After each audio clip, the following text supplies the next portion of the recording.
In this video, I'm going to showcase my wireframe post-process shader that I have developed in Unreal Engine 4. The shader is using convolution and kernel to detect and create the wireframe effects. This shader has 4 exposed parameters that allows you to control various properties of the wireframe. The dilate convolution parameter thickens the wireframe.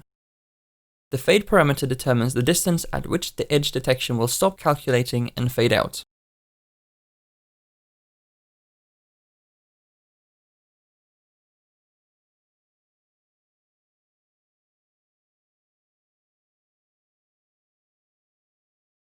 The color parameter controls the color of the wireframe.